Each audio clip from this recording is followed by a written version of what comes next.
Dios les bendiga, hermano. Primeramente, compartirles también mi gozo y mi alegría cada vez que puedo compartir con ustedes una iglesia que realmente ama la palabra, ama al Señor, y también por la bendición y el honor de tener como amigo al pastor Abel y poder servir junto a él. Amén. Vamos a empezar con el texto hablando del derramamiento del Espíritu Santo. En el Antiguo Pacto, en el Antiguo Testamento, uno de los principales textos que se usaba para hablar de esto está en el libro de Joel, capítulo 2. Joel capítulo 2 dice, a partir del versículo 28, y después de esto, derramaré mi espíritu sobre toda carne, y profetizarán vuestros hijos y vuestras hijas, y vuestros ancianos soñarán sueños, y vuestros jóvenes verán visiones. Y también sobre los siervos y sobre las siervas derramaré mi espíritu en aquellos días. Y daré prodigios en los cielos y en la tierra sangre y fuego y columna de humo. Y el sol se convertirá en tinieblas y la luna en sangre antes que venga el día grande y espantoso del Señor. Y todo aquel que invocare el nombre del Señor será salvo, porque en el monte de Sión y en Jerusalén habrá salvación, como lo ha dicho por el Señor, entre el remanente, el cual Él habrá llamado. Este libro de Joel tiene ciertas características que sería bueno mencionar. He buscado en fuentes judías antiguas, casi todos coinciden, tanto judíos como cristianos coinciden, la tradición rabínica como la tradición nuestra, de que no podemos identificar a Joel con tanta exactitud como pudiéramos hablar de Isaías o otros profetas. Sin embargo, sabemos que es uno de los 12 profetas menores, que Joel también profetizó en el reino de Judá, en el reino del sur. Al no haber en su libro referencias al reino del norte, probablemente haya sido después de los días de Isaías, mucho después de que el reino del norte haya caído bajo el régimen asirio y haya sido llevado cautivo. Lo que quedaba era el remanente de Judá, un reino quebrantado, pero por el honor que Dios quiere dar al rey David, el reino seguía estable. Y en esos días, entre el siglo VII y VI, haya profetizado, antes de Cristo por supuesto, haya profetizado Joel estas palabras. Estamos hablando de profecías con más de 500 años o 600 años entre que se dijeron y que vamos, como bien nos va a explicar el pastor Abel, se cumplen literalmente. Y hay ciertas características que describe el profeta Joel. Y vamos a ver algunas cosas con respecto al contexto. Algunos rabinos lo sitúan casi paralelo a Ezequiel y a Daniel. Aunque esto no hay una evidencia concluyente, sabemos que sí, que el pueblo estaba siendo afectado. Pero el libro de Joel tiene, igual que Daniel, igual que Ezequiel, connotaciones altamente escatológicas. Es decir, de lo que acontecerá en los últimos tiempos. Joel, Daniel y Ezequiel tienen lo que se llama escatología antiguo testamentaria o escatología mesiánica, que va a tener un cumplimiento en Cristo. Lo primero que podemos ver es que habla de que se profetizará en esos últimos tiempos. Y me gusta mucho porque cuando se habla de profetizar, la gente piensa que profetizar es siempre revelar acontecimientos que van a pasar en el futuro. Y a todo el mundo le gusta esa área de la profecía, pero la profecía va más allá. Lo que hace el pastor cada domingo en este lugar es profecía. Es, de hecho, la palabra profética más segura. Porque yo puedo venir y decir, va a venir sobre Cuba un tsunami en el año 2029, puedo decir cualquier cosa de esa, pero eso no es una palabra profética segura.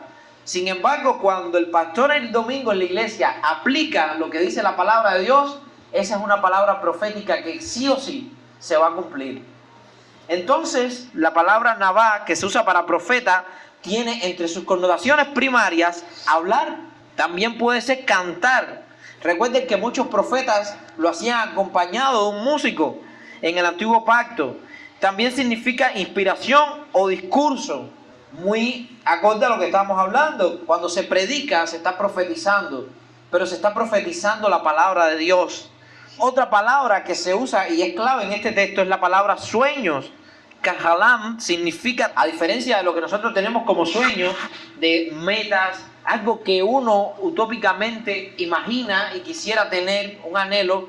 En la mente hebrea, el sueño significa primariamente atar algo con firmeza, dejar algo claro, a diferencia de para nosotros, que es algo que desearíamos, pero que sabemos que está muy lejos de nuestro alcance. Los sueños para los judíos del primer tiempo, al Antiguo Testamento, eran ideas que se ataban con firmeza, cosas sobre las cuales tú fijabas tu vista y caminabas en pos de concretarlas. Por eso en la mentalidad judía se tiende a convertir ideas en realidad. Por eso es que son tan visionarios a la hora de hacer negocios, porque no lo ven como algo, vamos a ver si se da y el destino me lo toca. No, yo voy a trabajar en pos de eso y lo voy a conseguir. A diferencia de lo que ve la mente occidental como un sueño, para el judío el sueño es algo que es una meta que puede estar lejos, pero va a cumplir. De esta misma manera la profecía que va a dar es algo que, aunque hay más de 500 años, el Señor va a cumplir. Los sueños son cosas que se atan con firmeza. También significa hincarse, arrodillarse o afirmarse sobre esa idea. Es una meta a la cual te vas a aferrar firmemente, a la cual le vas a poner esfuerzo. Y también significa la palabra fortalecer. En los sueños, en las visiones que tenemos de lo que queremos ser para el Señor, tenemos que aferrarnos con fuerza y fortalecernos. También significa restablecer, y la última connotación es soñar. Pero no es ese sueño. Ya vemos que la idea del sueño para nosotros es algo muy abierto, es algo muy desarraigado, es algo que podemos ver como una utopía. Pero en la mentalidad y en la gramática hebrea significa algo a lo que tienes que aferrarte y tienes el compromiso de concretar. Y hay ciertas dinámicas en este texto. Una es que los hijos y las hijas profetizarían. Qué bueno que nosotros somos hijos de Dios. ¿Y qué vamos a profetizar? ¿Qué es lo que vamos, como decía la palabra Nabá, qué es lo que vamos a hablar? ¿De qué discurso nos vamos a valer? De la palabra profética más segura, de la Biblia. Hoy en día se usa mucho profecías que parten más que de la Biblia, de la emoción. Y claro, si una persona da 20.000 profecías, alguna tendrá que atinar por simple estadística. Algo se va a cumplir. Si la iglesia permite que ciertos charlatanes se paren en los púlpitos y den 20.000 profecías y después van a olvidar de las 20.000 las 19.000 falsas y van a centrarse en las 2 o 3 que se cumplieron, eso augura un mal futuro para la iglesia. Saben, en Israel al falso profeta se apedreaba, se mataba, aunque hubiese dado 10 profecías verdaderas y dio una falsa, se desvió de Dios, mintió en el nombre de Dios. Por eso es que para los pastores es más seguro profetizar la palabra, porque es un ancla firme en nuestra regla de fe, práctica y conducta, y porque es la palabra de Dios. Joel estaba profetizando algo que ahora el pastor nos va a contextualizar, pero no solo los hijos y las hijas profetizarían, sino que también los ancianos tendrían sueños. ¿Por qué los hijos son los que profetizan? Porque los hijos hablan con energía de lo que han visto de su padre, y nosotros tenemos que hablar con energía de lo que nuestro padre nos ha heredado en su palabra. Pero los ancianos, los que no son fáciles de vislumbrar, los que ya tienen una experiencia, son los que van a soñar sueños. Y aquí la palabra también habla de esas revelaciones que vienen en las noches, que era muy común, señalando que la era mesiánica estaría llena de señales y prodigios milagrosos, porque tenía que quedar claramente demostrado que el Mesías que estaba viniendo en el nombre de David era realmente el Mesías indicado. ¿Saben? Israel no ha tenido probablemente una sola generación que no haya tenido 2 o 3 candidatos de Mesías. En los tiempos de Jesús habían 4 o 5 candidatos mesiánicos, gente que decían que era el Mesías. Y por desgracia, cada vez que vio a un hombre que decía ser el Mesías, le creyó. Le creyó a Barrabás. Barrabás tenía una idea mesiánica. La gente cuando lee el texto dice, wow, ¿y por qué prefirieron a Barrabás que a Jesús? Si Barrabás era un asesino. Barrabás era un celote, y la tradición nos cuenta que Barrabás era una figura mesiánica. Era alguien que decía a Israel, yo te voy a librar por mi espada, por mi brazo, por mi fuerza. Ya había cierto conocimiento de un hombre que había tratado de librar a Israel en el año 6 con una rebelión, Judas el Galileo, quien también se constituyó figura mesiánica. Y saben que la rebelión de Adriano, que fue la gran diáspora del pueblo judío, a partir del año 120, fue por un hombre que también se denominó Mesías y fracasó. Y cada vez que alguien fuera de Cristo se ha proclamado Mesías en Israel, ha traído calamidades y miserias al pueblo de Dios. Asimismo, tengan cuidado en las iglesias, porque hay personas que se levantan muchas veces como líderes y lo que traen es calamidad. Solamente Israel tenía que reconocer a uno. Jesucristo es el único Mesías. Y era el que había que escuchar. Así la iglesia debe escuchar la palabra de Dios, del Espíritu Santo. El Espíritu Santo se ha derramado en nuestras vidas para que tengamos una palabra segura. Y solamente tenemos que escuchar al siervo de Dios que viene lleno del Espíritu para revelarnos lo que el Espíritu Santo ya nos dio en la Biblia. No solo los ancianos verían visiones, y también los siervos. Las personas que eran considerados dentro de Israel como esclavos también tendrían una parte en el plan de Dios. ¿Saben quiénes eran muchas veces los siervos? Eran gentiles que se unían al pueblo de Israel y eran considerados ciudadanos de segunda, porque por desgracia en Israel existe un elitismo muy grande. Y dice el Señor, aún para ellos hay derramamiento del Espíritu. Aún para ellos, y vamos a ver como el pastor nos va a explicar ahora a continuación, cómo se cumple esto, cómo los jóvenes profetizan, cómo también los ancianos tienen visiones, y todo se cumple en la era mesiánica. La escatología judía era muy sencilla: presente siglo malo, gran día del Señor, o advenimiento del Mesías, y futuro siglo venidero. Eran los tres pasos. Joel está apuntando a esta descripción. Está en el presente siglo malo y va a apuntar a la era mesiánica. Y es de este texto de donde partirá el apóstol Pedro para dar este discurso a judíos que venían de todas las partes del mundo a tener comunión con Dios, donde también había muchos gentiles escuchando, y se derrama el Espíritu. Y ahora el pastor nos va a hablar del cumplimiento de este texto. Gloria a Dios. Joel estaba en aquel tiempo inspirado por el Espíritu Santo de Dios. Sabemos que las profecías todas son inspiradas por Dios, y ya el Espíritu Santo le está dando a entender lo que venía en posterior tiempo. Cuando él dijo, Joel empezaba a profetizar, y vendrá un momento en que derramaré mi espíritu sobre toda carne. Y cuando la palabra de Dios habla sobre toda carne, hermanos, déjame decirle que sobre toda carne. Entonces nuestro Dios escogió un día especial dentro de muchas fiestas que tenía Israel en Jerusalén, la capital. Era el día del Pentecostés, y Dios escogió el día del Pentecostés, que era 50 días después de la Pascua, un día donde muchos judíos celebraban ese día de las primicias, la recogida de las cosechas, los primeros frutos. El pueblo de Israel en Jerusalén se poblaba de muchas personas, venían judíos de todas las naciones, los que habían sido dispersados en la diáspora por todo el mundo, venían los judíos a celebrar el día de Pentecostés. Y Dios escogió ese día del Pentecostés para derramar su espíritu y para que la profecía de Joel capítulo 2 se pudiera cumplir en ese tiempo. Ahora yo voy a empezar a correr un poco sobre el libro de los Hechos para hacer entender que el derramamiento del Espíritu Santo no solamente fue en el día del Pentecostés, sino que hubo cumplimiento en muchos momentos en la iglesia primitiva, porque muchas personas no conocían al Espíritu Santo. Conocían lo que era el bautismo de Juan, conocían varios tipos de bautismo, inclusive muchos de la diáspora no conocían a Cristo. Entonces los apóstoles empezaron a predicar, y uno, por decirlo de esta forma así, de las primicias fue Pedro. Cuando se levantó una persona del buco, dice la Biblia, no era deletreado, pero cuando vino el Espíritu Santo de la promesa, profetizado por Joel en aquellos tiempos, es decir, en los tiempos finales, se empieza a contar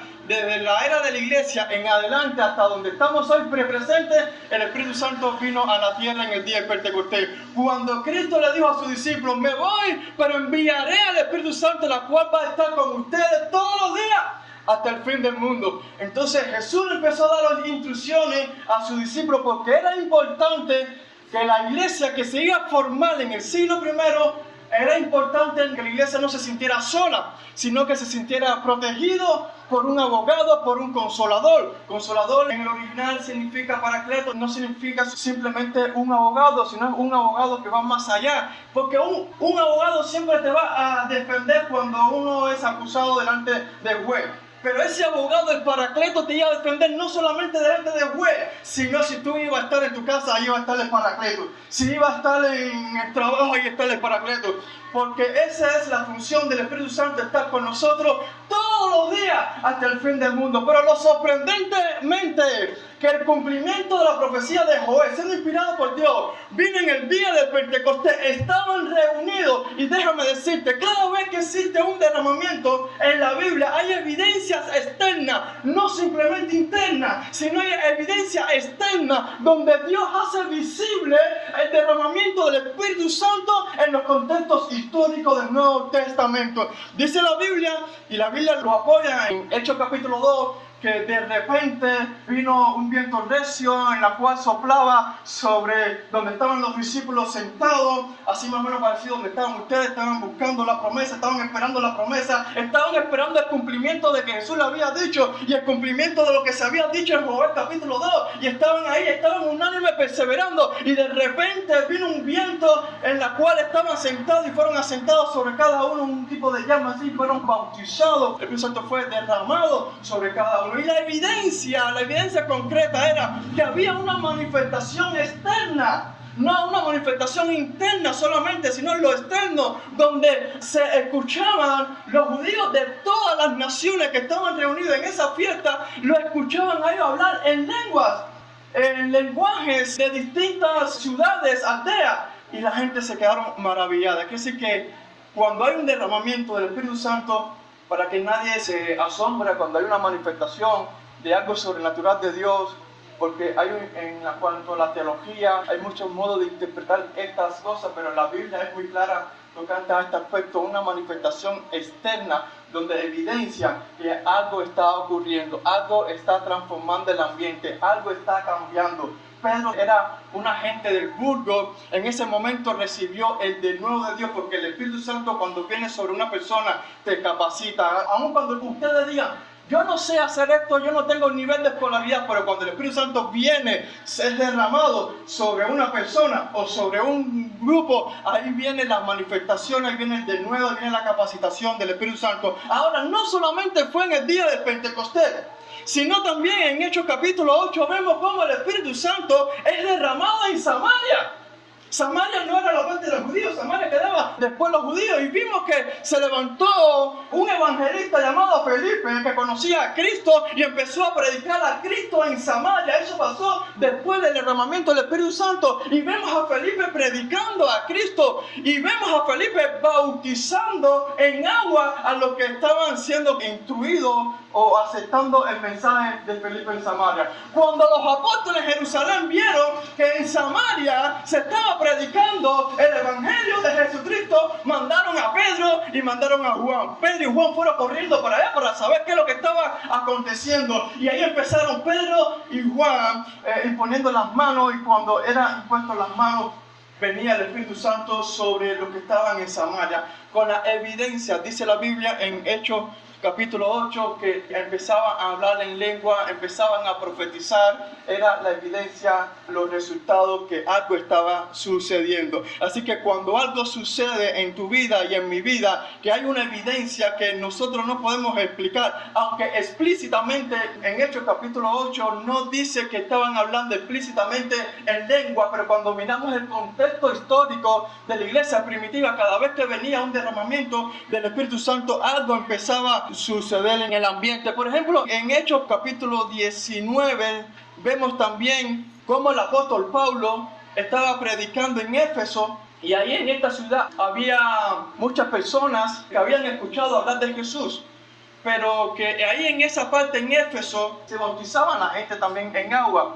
Y cuando Pablo fue a ese lugar llamado Éfeso y preguntó si habían escuchado hablar del Espíritu Santo, la gente estaba diciendo, no, nosotros no sabemos qué cosa es el Espíritu Santo. Y ahí el apóstol Pablo empezó a hablar del Espíritu Santo, y juntamente lo que apareció también en la manifestación de Hechos capítulo 8, donde habla sobre un cierto Simón, un mago, que al ver que Felipe hacía grandes señales, se convirtió al evangelio. Pero en esas regiones faltaba algo que ellos carecían, y era de la experiencia genuina del Espíritu Santo. Entonces, cuando fue predicado y cuando los apóstoles empezaron a imponer manos, y ese Simón mago, cuando vio que por la imposición de los apóstoles venía el Espíritu Santo, él quería comprar ese don diciendo, oye, yo veo a Felipe sanando, pero nunca en mi vida había visto esto. Aunque explícitamente no se registra que en ese lugar estaba hablando en lengua o estaba profetizando, pero estaba ocurriendo algo externo. Había un ruido. Para aquella persona que dice, no, pero el Espíritu Santo es sí, todo tiene su equilibrio, pero cuando viene el Espíritu y quiere hacer algo sorprendente, quiere mostrar al mundo que ahí está Dios. Sucedió algo que cuando el Simón Mago dijo, espérate, yo te quiero comprar ese don, yo también quiero lo que tú estás haciendo, que fue cuando Pedro reprendió a Simón diciendo, perezca contigo, has querido comprar el don del Espíritu Santo. Voy a orar para que nada más te suceda. Arrepiéntate. Parafraseando, estoy diciendo el texto. Y así consecutivamente vemos en casa de Cornelio también un cinturón en la parte gentil. El Espíritu Santo está así, había sido derramado también no solamente para los judíos, sino estaba corriendo por toda la aldea y en la parte de la gentil. Y lo curioso en casa de Cornelio que no hubo imposición de mano. Lo curioso que en casa de Cornelio, cuando Pedro empezó a predicar al Cristo que habían crucificado y que había resucitado y empezaba a hablar sin poner manos, dice la Biblia que vino el Espíritu Santo parecido como en el día de Pentecostés. Aleluya. Y fueron transformados sus siervos y todos los que estaban ahí. Y por último quiero enfatizar lo que pasó también en el día que Pablo estaba predicando en Éfeso. En Éfeso Pablo estaba predicando. Había muchos que eran bautizados. Cuando Pablo empezó a preguntarle a los creyentes de Éfeso, ¿ustedes en qué nombre han sido bautizados? Y entonces la gente que estaba en Éfeso dice, no, nosotros fuimos bautizados en agua, en el bautismo de Juan. Pero ya nosotros nada más que sabemos de eso. ¿Qué diferencia hay entre el bautismo de Juan y el bautismo de Dios o la llenura del Espíritu Santo? La diferencia era que el bautismo de Juan te llevaba a un punto de arrepentimiento para que uno se preparara para llegar al Mesías, para llegar a Cristo. Pero era un bautismo a medio camino. No era un bautismo completo. La gente se quedaban a medio camino, la gente se quedaban vacíos. Así que mi exhortación en esta mañana, para después mi hermano va a empezar a dar en esta segunda parte sobre qué significa la palabra derramamiento y estas cuestiones. Antes uno tenía que experimentar lo que era la llenura y lo que era el derramamiento del Espíritu Santo. Cuando Pablo empezó a enseñar que ellos necesitaban ser bautizados en agua, pero en el nombre de Jesucristo. Y cuando se habla, un momentico me voy a tener aquí, cuando se habla en el nombre de Jesucristo, no se está diciendo que voy a bautizar específicamente, literalmente, en ese nombre, no en el nombre de Jesús, sino que es un tipo de bautismo de autoridad. Por ejemplo, cuando un embajador va hacia un país, va en nombre del presidente. Ese embajador no va a decir, aquí está el presidente de fulano. No, él va en el nombre del presidente. Y así estaba bautizando los discípulos en aquel tiempo. Yo vengo en el nombre de Jesucristo. Jesucristo me enseñó a bautizar en el nombre. Y cuando se habla de la palabra nombre, te habla de autoridad. Uno de los atributos que se le atribuye,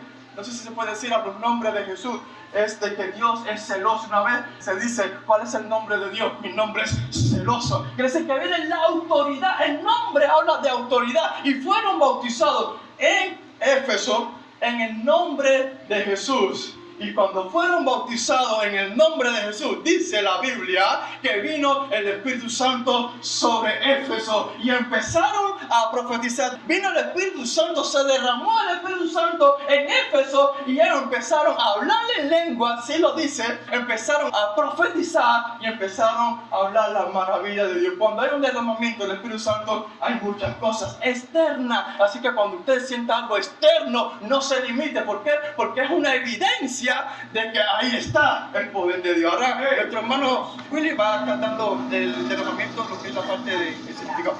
Una gran bendición poder escuchar cómo el Espíritu Santo empieza a ser derramado en la iglesia. Y el pastor comentaba del bautismo en el nombre de Jesús.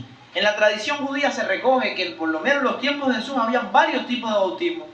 Había un bautismo cuando una mujer, yo le comentaba ahorita que cuando una mujer se convertía al judaísmo, porque ser judío les decía que es una religión. Por eso hay que diferenciar entre origen étnico y origen religioso. Hay una pila de judíos que son rubios, de ojos azules, porque vienen de Rusia, supuestamente son judíos, y Abraham es árabe, muy diferente a eso. Entonces, ¿qué les quiero decir con eso? Cuando una mujer se convertía, no se podía circuncidar, se le hacía un bautismo o un baño ritual, en señal de que se estaba convirtiendo a la fe judía. Y de ese momento era considerada por ese baño, por ese bautismo, como una conversa, como una judía completa para el pueblo de Dios, y el hijo que ella tuviera por nacer de su vientre, después de haber recibido ese baño ritual, era considerado judío. En los tiempos de Jesús habían varios partidos. Estaba el partido de los celotes, los saduceos, los fariseos, y uno de los más importantes dentro de la tradición rabínica es el partido fariseo. Y cuando tú te hacías parte, que nunca fueron más de 6.000 personas, imagínense, eso es un número reducido a comparación a la cantidad de judíos que había. Estos hombres que se convertían al partido fariseo experimentaban un bautismo en agua también. También estaba el bautismo de Juan, que era un arrepentimiento para esperar al Mesías. La diferencia estaba que el bautismo en el nombre de Jesucristo, el bautismo que venía no de convertirse a la fe judía, no de convertirse al partido fariseo y no de convertirse tampoco a Juan, sino de hacerse parte de lo que podemos llamar el nombre cristiano. El ser cristiano es haber recibido este bautismo, y tenía una evidencia, como bien enseñaba el pastor, y era que se recibía la llenura, el derramamiento del Espíritu Santo. Y bueno, hemos hablado mucho de este derramamiento, pero ¿qué es el derramamiento en el Espíritu? Lo primero es que no hay cristianos de primera categoría ni de segunda categoría. ¿Por qué? Porque todos recibimos el mismo Espíritu, dice la palabra. Y también en Juan 3, versículo 34, la palabra nos dice que Dios no nos da el Espíritu por medidas. Cuando nosotros recibimos el Espíritu Santo, puede que los frutos o el fruto del Espíritu sí venga con medida, puede que también la fe venga con medida, no la fe salvadora, sino la fe para moverse en el Espíritu y obrar milagros, pero el derramamiento en sí del Espíritu no es por medida. Bueno, alguno pudiera decir, ¿y qué tal Efesios 5:18 cuando nos dice que no nos embriaguemos con vino en lo cual hay disolución, sino que seamos llenos del Espíritu Santo? Entonces, si hay una llenura es porque hay medidas, porque se puede llenar. Bueno, si pudiéramos entender que la Biblia no se escribió en español y pudiéramos entender que el griego usa un lenguaje un poco más explícito, pudiéramos entender que la palabra plero en griego, que es la palabra usada para llenos, está en un tiempo que en el español no hay una forma de expresarlo a plenitud. ¿Saben? Hay barreras idiomáticas. En el griego, lleno no significa o no da la idea de que este vaso está por acá y yo lo lleno para que llegue a borde. No hay una idea de medida, sino de otro concepto. El vaso está desbordante, y lo que normalmente cuando un vaso está desbordante, paramos de echar agua, ¿verdad? No, lo que está diciendo la palabra en Efesios 5:18 es no pares, que se desborde. No pares.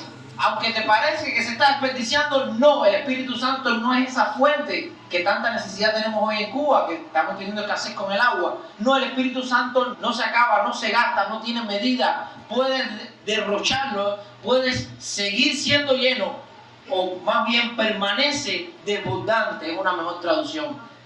Así que el Espíritu no se da por medida. Lo primero que tenemos es que ese derramamiento no depende de una medida. El Espíritu se da para que sigamos desbordando. Ahora sí hay una realidad. Podemos contristar, podemos dejar de seguir en ese estado de desborde espiritual. Y ahí es donde viene el problema. Y es lo que está tratando de enseñarnos el apóstol. No te detengas, no dejes de cultivar ese fruto, ese desbordamiento, esa llenura. La llenura tiene que ser un acto constante. Otro punto no solo es que Dios no da el Espíritu por medida, sino que también es un acto de gracia y de perseverancia. El pastor nos contaba cómo Simón, cómo este hombre pensó que podía comprar el Espíritu. Hay mucha gente que piensa que todo lo pueden resolver con dinero. El joven rico amaba más la riqueza que a Dios. Y la gente que tiene dinero por lo general también se engaña. Él pensaba que era capaz de guardar los 613 mitzvot, los 613 mandamientos, los podía cumplir perfectamente. Y Jesús lo prueba con el primero. Y él se va triste porque amaba más la riqueza que a Dios. Más o menos esto es lo que piensa este hombre, que piensa que puede comprar el Espíritu. Y una de las acepciones, o la primera acepción de la palabra gracia en el idioma griego, charis, significa gratis. El dinero está de más. No solo el dinero físico, sino el dinero espiritual. Tus buenas obras, todo lo que tú crees que te aporta valor, Si con eso pretendes pagar la gracia, no estás entendiendo nada. La gracia no se paga con buenas obras, a diferencia de lo que creen los judíos, o lo que creen los islámicos, o lo que creen la mayoría de religiones. Todos creen que tú te salvas o alcanzas el favor de la deidad a partir de las buenas obras.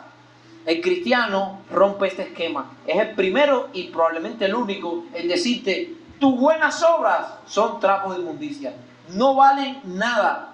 La benevolencia de Dios, la misericordia de Dios está a tu alcance gratis. Así que ese derramamiento del Espíritu Santo no llega porque seas mejor persona o porque hayas pecado menos en este mundo. Llega porque Dios tiene misericordia de ti y de mí. Y llega sin que tú tengas que tener nada, sin que tengas nada que pagar. Es gratis. Ya vimos que Dios no te da el Espíritu por medida, que es gratis. Y por último también vamos a ver una breve reseña que pasa en los tiempos de Saúl. Una cosa es que el Espíritu venga sobre una persona, y esto pasa hoy en día sobre los impíos. Hay personas que son impías y te dan un buen consejo. Hay personas que no sirven a Cristo y son buenos esposos. Hay personas que no tienen ninguna comunión con el Espíritu Santo y no necesariamente su vida tiene que ser un desastre. Pero esas personas están probablemente bajo la influencia de lo que en teología llamamos gracia común, o la misericordia que Dios puede tener sobre las personas. Pero eso no significa que el Espíritu Santo more en ellos. La diferencia del cristiano es que el Espíritu Santo no viene sobre ti o no te trata desde el punto de vista de una misericordia de la gracia común. Hay personas que son impíos, son idólatras y son excelentes músicos. Y hay personas que sirven a Cristo y su talento en la música es limitado. ¿Y cómo es posible que un impío, hijo del demonio como Chucho Baté, tenga un gran talento? Porque el Espíritu Santo obra en él. Puede venir como Saúl, que terminó suicidándose, pero la verdadera razón de gozo no es que el Espíritu venga sobre ti y después se vaya, o que obre en ti en un área, en un don, en un talento, sino que more en ti, que viva, que te haga su tabernáculo, que more en ti plenamente, que no te va a abandonar. Qué bueno cuando tenemos en nuestra mente la idea de que Dios nunca se va a ir de nuestro lado. ¿Saben? Después que yo experimenté haber sido sanado de la vista, se crece con un trauma. Y el trauma es que puedes perderlo de nuevo y quedarte ciego. ¿Saben qué me ayudó a mí? ¿Saben qué fue lo que me mantuvo toda mi infancia no viviendo una vida sobreprotectora y yendo a practicar apnea, a lanzarme de muros hacia el agua y a vivir así? La fe. ¿Saben por qué? Porque mi mamá de niño me dijo: tú no te vas a quedar ciego porque tú no eres el resultado de la medicina solamente. A ti te sanó Dios. Tú fuiste sano en el nombre de Jesucristo. Y si tú fuiste sano en el nombre de Jesús, la obra que Dios hace, la perfecciona. Y yo no tuve miedo y por eso pude vivir una infancia con plenitud, porque yo sabía que el Espíritu Santo no había tenido una misericordia de mí como cuando viene sobre alguien y después lo deja, sino que Él había hecho una obra en mí y Él moraría dentro de mí para sostener esa obra, y que esa obra vendría con un objetivo, que yo pudiera servirle más adelante. Y esa es la confianza que tenemos, que no solo es un acto de gracia, sino que también el Espíritu Santo, cuando te llena, no te abandona. Dice que fuimos sellados por Él. El sello es el Espíritu. Y el Espíritu nos sella sencillamente viviendo dentro de nosotros, mi hermano. A continuación el pastor nos va a seguir abundando. Ya sabemos también lo que es la llenura del Espíritu Santo, y es que Él va a seguir desbordándose en tu vida, que eso es gratis y que sobre todas las cosas no es algo pasajero. Él va a permanecer en ti y va a perfeccionar y santificar esa obra que empezó un día en tu vida y en la mía.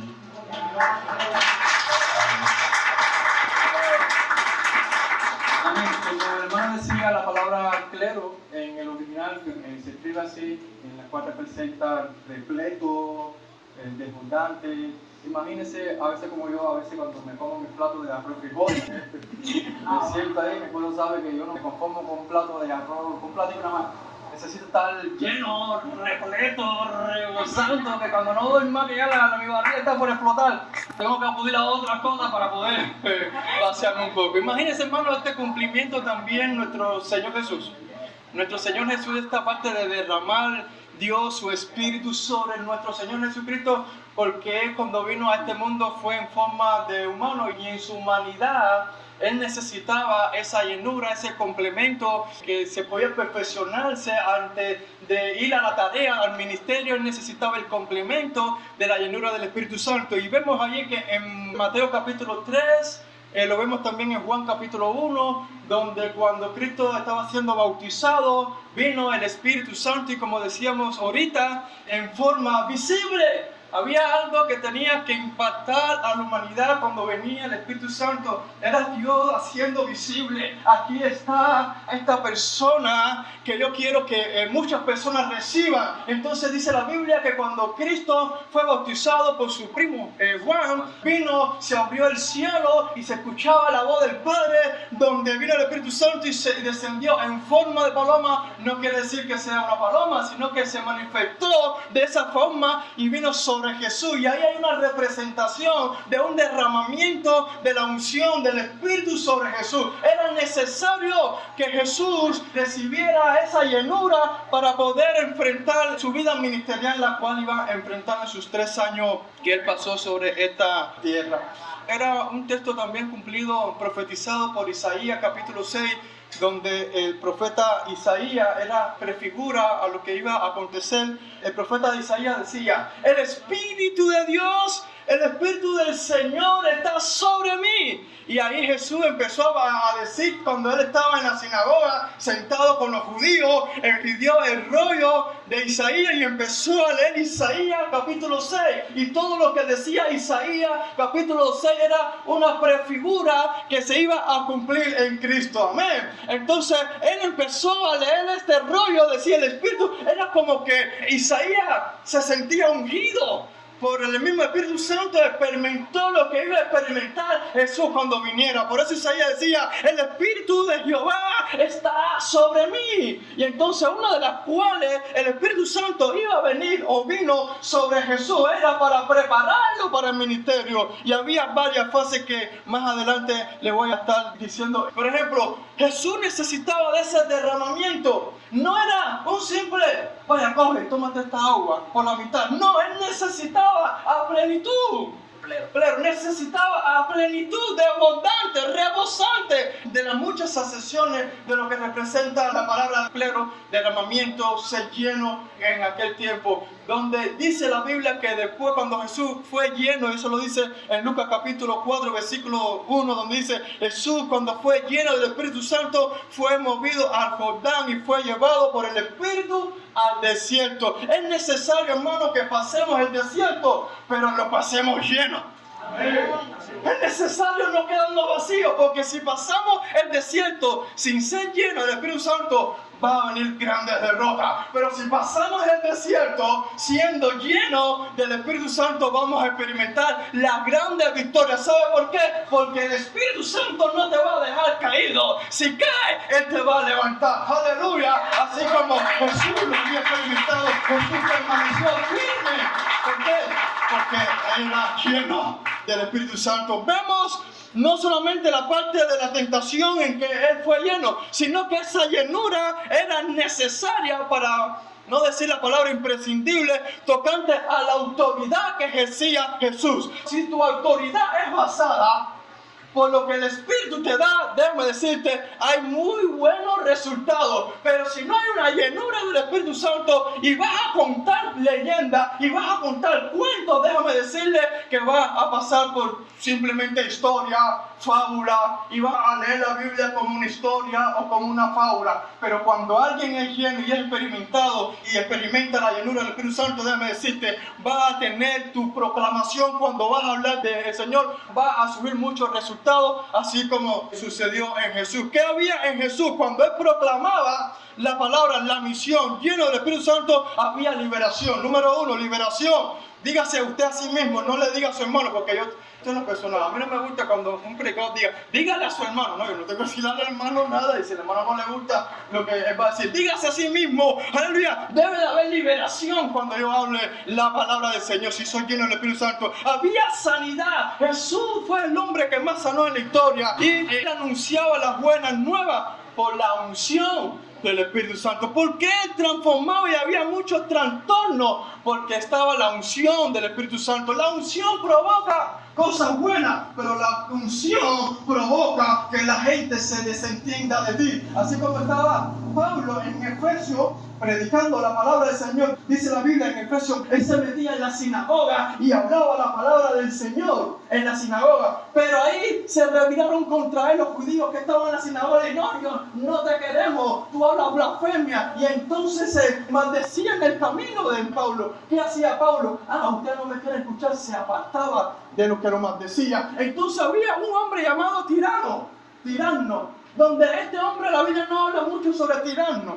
pero estaba localizado en un lugar estratégico donde tenía su casa que lo cogió como escuela para que se diera conferencia. Entonces, parafraseando el texto, vemos a Pablo hablando con Tirano, y Tirano le dijo: ¿quiere mi escuela para que hable esa palabra del Espíritu que está transformando a mucha gente? Y ¿sabe lo que hacía Pablo? Aprovechó esa cobertura donde te da la posibilidad de hablar la palabra de Dios, porque hay gente que ven y evalúan y toman en claridad lo que tú estás haciendo. Aprovecha y abre la palabra, anuncia las buenas nuevas. ¿Sabe lo que hacía Pablo en la escuela de Tirano? Él hablaba, enseñaba desde las 11 de la mañana hasta las 4 de la tarde, en pleno mediodía. Dice: caramba, en el mediodía donde el sol está ahí picante ahí, pero él aprovechaba todos los días en la escuela de Tirano para enseñar la palabra del Señor. Y mucha gente venía, mucha gente escuchaba, y era impartido el Espíritu Santo por la palabra que hablaba Pablo. Increíble. Todos los días en la escuela de Tirano, Pablo enseñaba 11, 12, 1, 2, 3, 4, 5 horas.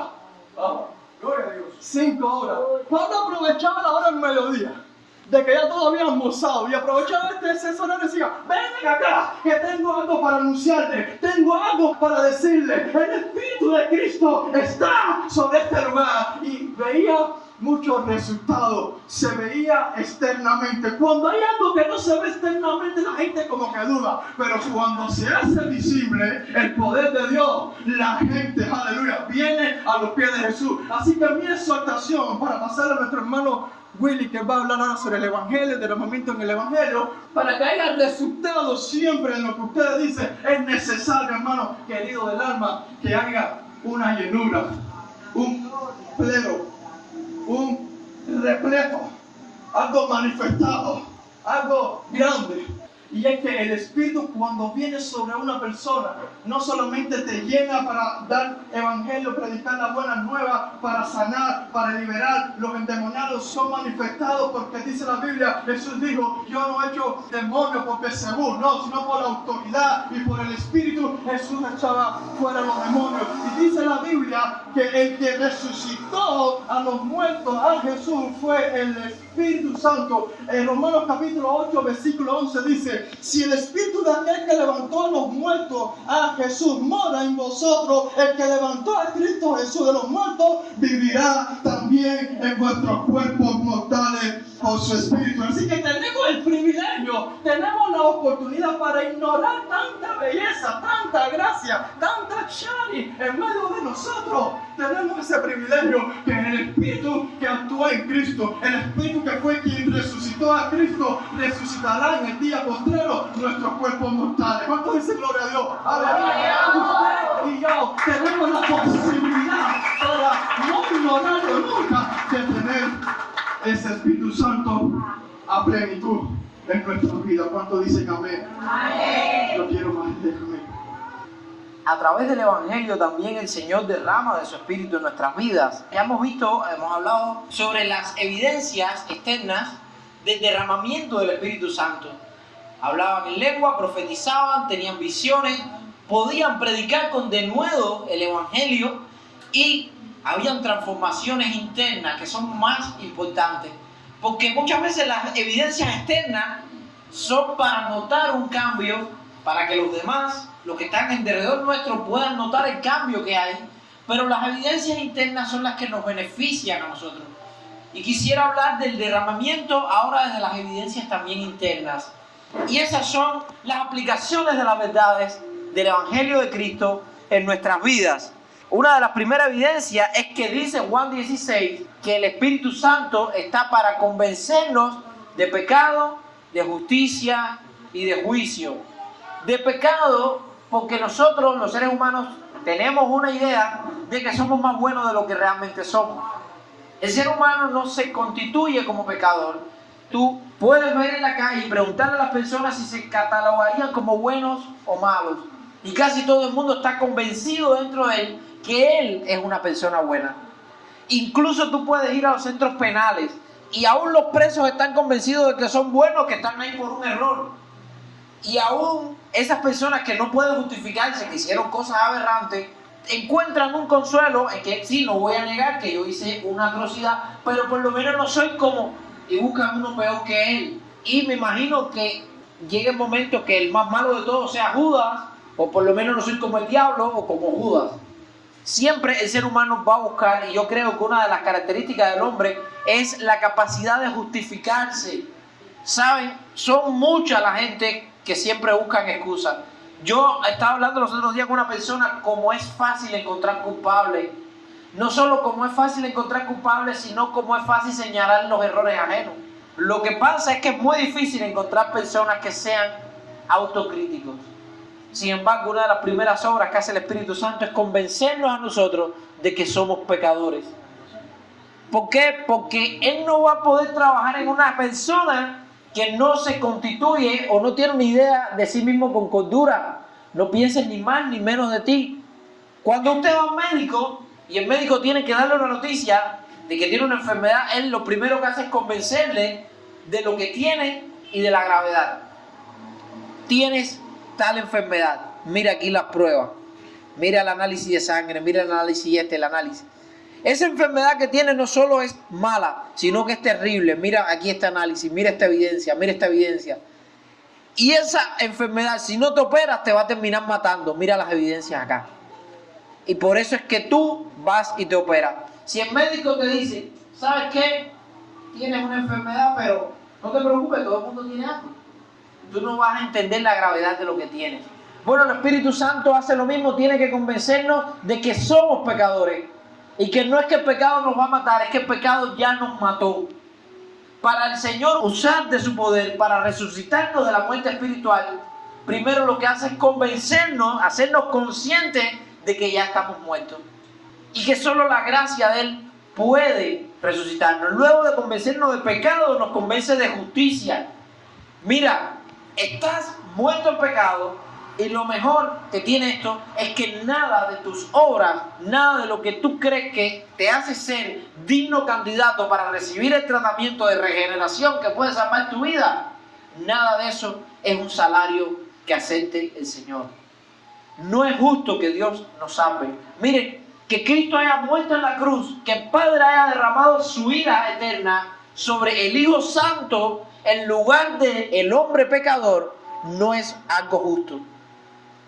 Un teólogo muy influyente de estos tiempos, R.C. Sproul, reconoce y lo llama en teología como la no justicia de Dios.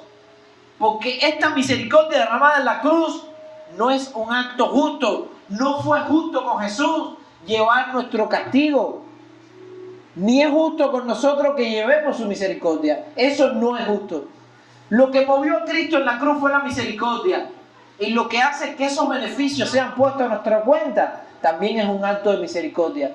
Así que primero nos convence del pecado, somos pecadores, luego nos convence de que no se trata de justicia, Dios no muere porque sea justo, ni nosotros recibimos la gracia porque sea justo. ¿Y qué es lo tercero de lo que nos convence? De pecado, de justicia y de juicio. ¿Cómo vamos a enfrentar el juicio final? ¿Sabes? Después de convencernos de que no es justo, también nos convence de que el futuro que nos esperaría y el futuro que nos depara la justicia de Dios es el infierno, si no vamos bajo la gracia de Cristo. Si el Espíritu Santo no es derramado en nuestras vidas, no podemos enfrentar otro juicio que la condenación.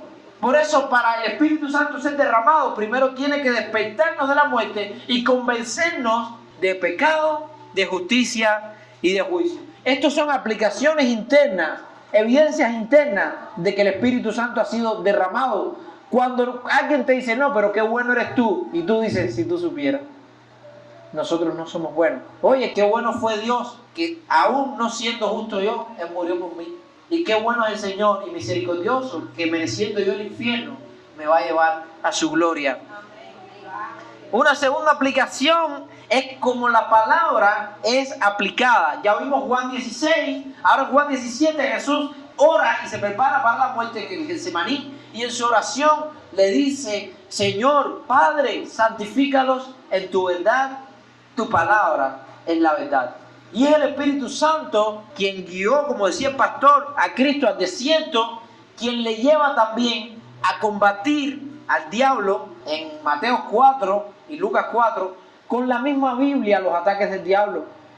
¿Por qué? Porque la palabra de Dios es la única arma eficiente. Y una de las funciones y de las evidencias internas de que el Espíritu Santo ha sido derramado en nuestras vidas es que le damos un papel primordial a la obra magna del Espíritu Santo. Y fue la inspiración de la palabra. Al hombre que más tú puedas admirar porque es un gran siervo de Dios, porque profetiza, porque levanta muertos. ¿Cuántos vive? Lo más que dice la Biblia, que 80 y los más robustos tal vez 120. 120 años, vamos a suponer. El Espíritu Santo obró en esa persona 120 años. ¿Sabes cuántos años tardó el Espíritu Santo produciendo su obra maestra, que es la palabra de Dios? Más de 1500. Entonces yo voy a confiar en la obra del Espíritu Santo de 1500 años por encima de la que pueda haber hecho de 20, 30, 80, 120 años. Así que una de las evidencias internas es que ya esa persona no anda conforme a como él entienda, sino anda conforme a la palabra. El Espíritu aplica la Biblia. Y una tercera evidencia es el sello de nuestra salvación. Salva nuestras almas a través del arrepentimiento y fe. Y aquí viene la tercera y última evidencia que quiero tocar, y es cuando el Espíritu Santo nos convence y luego de eso dice, bueno, ahora viene la salvación. Ya te convencí de que no es justo, ya te convencí de que la palabra de Dios es la fuente de fe y práctica. Ahora, a través del arrepentimiento de tus obras muertas y de la fe en Jesucristo, te voy a salvar. Y esa es la más grande evidencia interna de que hemos sido llenos y el Espíritu ha sido derramado sobre nuestras vidas. Amén. Gloria a Dios. Amén. Y siguiendo la tónica de esta mañana, también podemos ver, y voy a hacer rapidito para no extenderme mucho porque quiero darle paso a mi hermano Willy, donde él va a estar tratando sobre la reforma, despertar, ¿verdad? Todos esos eventos grandiosos que no están registrados en la Biblia, son cosas extrabíblicas, cosas que están fuera, pero que son cumplimiento también de las escrituras del siglo XXI. Vemos también que el derramamiento del Espíritu Santo tiene de gran importancia a los santos de la iglesia. Tú y yo, hermano, en lo personal y en lo congregacional tenemos la necesidad para hacer funcionar correctamente en el gobierno de Cristo, en el reino de Cristo, porque en un reino se necesita gente, se necesita un rey, se necesitan súbditos, y en ese reino que el rey es nuestro Señor Jesucristo y los súbditos y todos los agentes somos nosotros. Necesitamos un orden, y ese derramamiento del Espíritu Santo trae orden a los santos de la iglesia. Por ejemplo, en Efesios capítulo 4, la Biblia dice que Dios constituyó en la iglesia apóstoles, profetas, maestros, evangelistas y pastores. Entonces hay un orden en cuanto a los santos, en cuanto a la iglesia, donde el Espíritu Santo en su soberana voluntad, Él reparte como Él quiere para que haya un orden eclesiástico también por la soberanía del Espíritu Santo. Y hay algo fundamental tocante al derramamiento del Espíritu Santo que quiero tocarles en esta mañana. Cuando está el Espíritu Santo, la iglesia es transformada, y una de esas transformaciones es que a veces no depende de talentos naturales. Porque hay gente que se avala, no, yo tengo cierto estudio, cierto nivel de escolaridad, he estudiado en tal universidad. Cuando viene algo genuino de Dios, no depende de estas cosas naturales, sino que el Espíritu Santo a su soberana voluntad empieza a derramar en la iglesia de los santos para hacer funcionales dones espirituales. Dígase a sí mismo, dones espirituales. ¿Hay alguien aquí que cree no tener un don espiritual o tener un talento natural?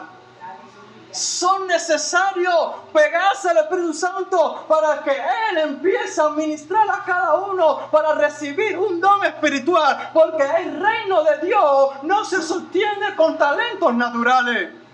No estoy diciendo que prepararnos naturalmente es malo. No, pero no se sostiene con eso, porque cuando nosotros no actuamos como actúa el mundo, nuestro agente especial es el Espíritu Santo en medio de nuestra vida, que cuando Él empieza a repartir los dones espirituales impartidos por el Espíritu Santo, empieza a hacer funcionar el reino de Dios. Dicen amén en esta mañana. En 1 Corintios capítulo 12 vemos una serie de dones la cual el Espíritu Santo da. Ahora, en esa serie de dones que se habla de nuevos dones, no voy a hacer hincapié en ninguno para apurarme un poquito en el tiempo. Vamos a ver cómo el Espíritu Santo trabaja una vez que ha sido derramado. No solamente en el primer siglo, hasta el siglo XXI trabaja. Y es que hay mucha gente que confunde en la forma en que el Espíritu Santo trabaja, confunde la uniformidad con armonía. Por ejemplo, hay gente que dice, no, pero todo el mundo tiene que ser igual. Todo el mundo tiene que funcionar igual. Y hermano, eso no es cierto. Una de las cosas que yo le he dicho a varias personas, y una de esas se lo he dicho a mi esposa, es que yo no puedo tratar a todo el mundo por igual. Eso es imposible. Hay diversidad, somos diversos. Hay diferentes caracteres. Por ejemplo, Willy, ¿qué color te gusta a ti? El azul. Marilyn, ¿qué color te gusta a ti? El rojo. Yo cuando voy a regalar a Willy, no le voy a regalar un rojo. Le voy a regalar un azul. Y a mi hermana Marilyn no le voy a regalar un azul, le voy a regalar un rojo. Y así consecutivamente. Yo no lo puedo tratar por igual. Y así, hermano, hace el Espíritu Santo. Hay diversas operaciones, hay diversos dones. ¿Qué habla de la informidad? ¿Qué habla? Por ejemplo, uno de los significados de la informidad es que todos hacen lo mismo. Todos no hacemos lo mismo, hermano. De la misma manera, sin espacios de diversidad. Aquí todo el mundo tiene que hacer lo mismo. Aquí todo el mundo tiene que limpiar. Aquí todo el mundo tiene que tocar batería. Aquí todo el mundo tiene que predicar. Aquí todo el mundo tiene que ser pastores. Aquí todo el mundo... No, así no trabaja el Espíritu Santo, porque Él nos conoce y Él nos hizo con huellas digitales únicos, con caracteres. Él nos hizo con temperamentos distintos a cada uno. Lo que nos falta es el carácter impartido por el Espíritu Santo. ¿Cómo? Por ejemplo, una imagen de la uniformidad es, imagínense un ejército marchando todo al mismo paso. Todo el mundo marchando al mismo paso. Todo el mundo tiene que hacer lo mismo. Todo el mundo tiene que vestirse con el mismo uniforme. Todo el mundo tiene que ser iguales. Y hermanos, nosotros no somos iguales. Somos diferentes. ¿Saben cómo trabaja el Espíritu Santo por medio de su derramamiento? En una forma armónica. La armonía, a pesar de que nosotros somos diferentes, Dios nos une. Así como en una orquesta hay muchos instrumentos tocando diferentes, pero suenan a una sola melodía. Así hace el Espíritu Santo en la iglesia. Tú y yo somos diferentes, ¿sí o no? Yo tengo mi opinión, usted tiene su opinión. Pero cuando marchamos a la armonía con lo que Dios quiere hacer en la iglesia, vamos a funcionar como una orquesta. Cada uno está tocando diferente, pero estamos entonando una sola melodía. Nuestro hermano Willy va ya a hacer la última parte y va a hablar sobre el derramamiento del Espíritu Santo en lo que es en la Reforma, en el siglo XVI. Amén. Cuando hay un derramamiento del Espíritu Santo, hay un cambio. Y este cambio tiene que ser evidente. En la Biblia encontramos varios derramamientos del Espíritu. Moisés pasó de ser hijo de la hija de Faraón a amar los vituperios del pueblo de Dios. ¿Por qué? Porque a Moisés le gustaba pasar trabajo, necesidad y no ser reconocido. No, porque había un cambio en Moisés. Todo su ser, todo su enfoque ahora estaba en sufrir con el pueblo de Dios. Y así sucesivamente vamos a encontrar diferentes casos en la palabra de Dios. Vamos a encontrar el caso de Josías. El pueblo se había olvidado de su Dios y tuvieron que redescubrir. Encontraron en el templo los rollos de la ley. Estaban adorando a Dios, pero ni sabían quién era Dios. Saben, en estos tiempos pasa algo parecido. Hay muchas iglesias que tienen el nombre de cristiano, pero no es la Biblia su guía. es el carisma de un hombre o otra cosa la que toma este lugar. Sin embargo, qué bueno que la Biblia fue la que reformó en los tiempos de Josías. Y hubo un arrepentimiento y la nación pudo respirar en tiempos de Josías con esta reforma. Lo que pasa con Cristo pudiéramos verla como una reforma de la fe judía. La fe judía venía en una dirección y Cristo les muestra que no era por ahí. Ustedes, por tal de preservar su tradición, les dice, han invalidado la ley de Dios. Así que la reforma no es un cambio a algo diferente, muchas veces un enfoque o un reenfoque de la verdad central de la cual partimos. Así podemos ver varios tipos de reformas. La iglesia fue engañada por el diablo en los tiempos de Constantino. En el año 312 se firma el edicto de Milán y la iglesia pasa de ser perseguida a ser la iglesia imperial y ahora es la iglesia quien manda. Y lo peor que puede pasar en este mundo es cuando la iglesia tiene el poder político. Porque la iglesia no le fue dada la espada le fue dada al Estado. A la iglesia le fue dada la verdad de las llaves del reino. A nosotros nos toca predicar el evangelio. Claro está, eso no quiere decir que la iglesia no tenga opinión, el cristiano no tenga opinión política, sino de que la misión del cristiano está en salvar a las personas, no en la espada. Y cuando la iglesia, con los poderes políticos que recibió de Roma, empezó a caminar, se empieza a deformar y surge lo que es el catolicismo romano. El catolicismo romano es la iglesia mezclando las tradiciones romanas del imperio con las tradiciones cristianas, y saben que el poder político pesó mucho más que el poder eclesiástico, a punto que el papado se llegó a vender.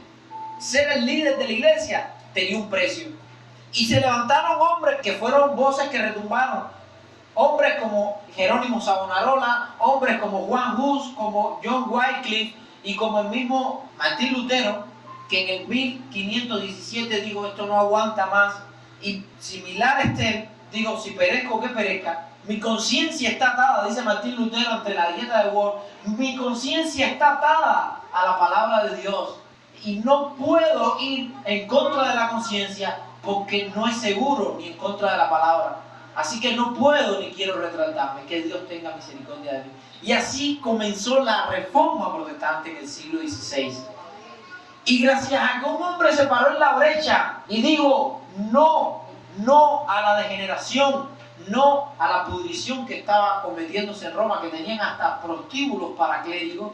Imagínense en estos tiempos un prostíbulo para pastores.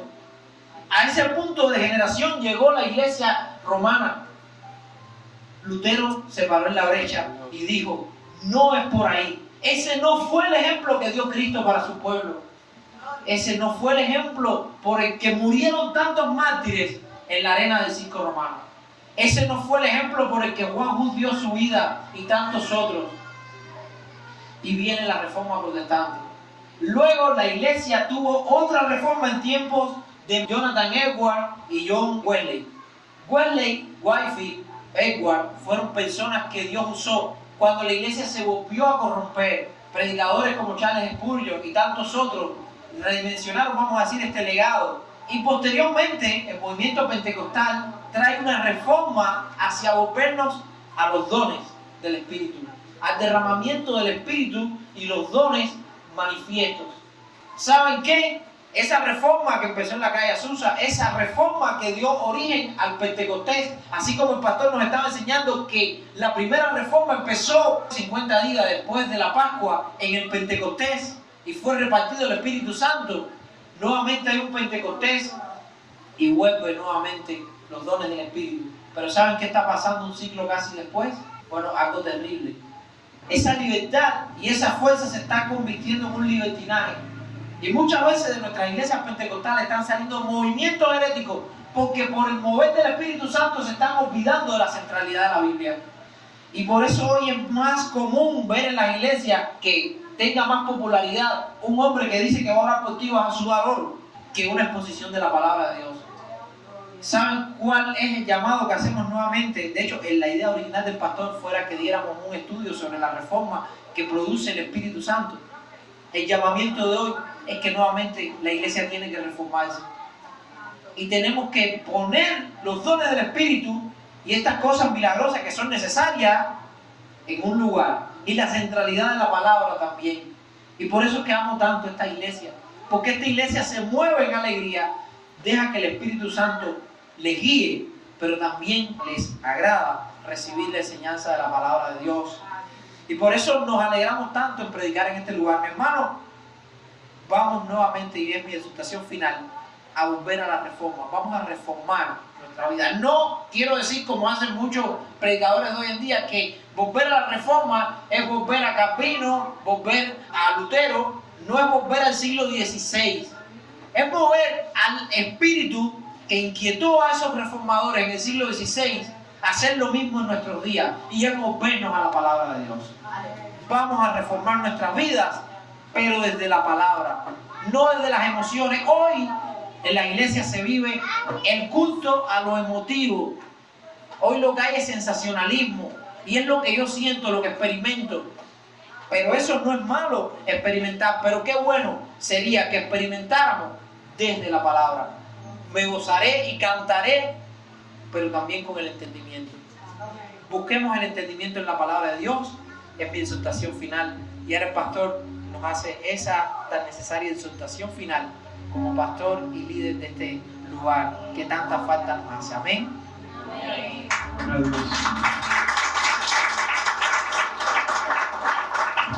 No voy a entender, solamente quiero de ahí sentadito usted hace sus manos, hace sus manos. Y estoy meditando en este asunto en el cual hemos estado hablando. Era necesario, hermano, que se explicara en cada detalle, cada punto. Y si seguimos con los detalles, no vamos a terminar, porque dentro del siglo XX hubo un movimiento carismático pentecostal, en 1906, como decía nuestro hermano Willy, provocado en una ciudad, Azusa, ahí en Los Ángeles, donde los protagonistas de ese lugar decían hay que avivar la iglesia primitiva en este siglo XX. Y vino el Espíritu Santo de una forma poderosa, donde hubo dones, se había apagado el fluir del Espíritu Santo, y ellos fueron los pioneros del siglo XX para que el Espíritu Santo se volviera a encender en ese lugar, y empezaron a hablar en lengua, profetizar, sanidades, etc. Ese movimiento empezó a crecer porque hubieron hombres de Dios que dijeron: está bueno vivir ya con talentos humanos, vamos a darle espalda al Espíritu Santo. Y en el 1960 en adelante hubo una renovación en la iglesia, hermano. La iglesia hizo énfasis en la experiencia del Espíritu. Hubo un avivamiento regional en Corea, en África, en América Latina. Hubo un crecimiento explosivo de la iglesia evangélica, que eso no se podía parar, porque los hombres de Dios en aquellos tiempos tenían una razón de vivir, y la razón de vivir era volverse al primer siglo de la iglesia, donde el Espíritu Santo hacía cosas grandes, así como podemos decirlo. Y hoy el Espíritu Santo quiere seguir haciendo reforma en la iglesia. Así que en esta mañana, hermano, usted ahí queriendo vivir esa vida, si puede hacer reforma en su vida y decirle: pues yo me siento apagado, pero estos cambios pueden hacerlo en dos etapas, en cambios internos y cambios externos, porque de nada sirve que haya algo externo si lo interno no hay un fruto interno, como dice Gálatas capítulo 5, el fruto del Espíritu. Y como dice Pablo en el Romanos capítulo 8, el Espíritu que levantó a Cristo mora en vosotros. Aleluya. Hay que hacer reforma. Yo le voy a decir, dice la palabra, aparte de lo que decía Joel capítulo 2, en los posteros tiempos, dice la Biblia que este derramamiento del Espíritu Santo no va a refrenar hasta que venga Cristo.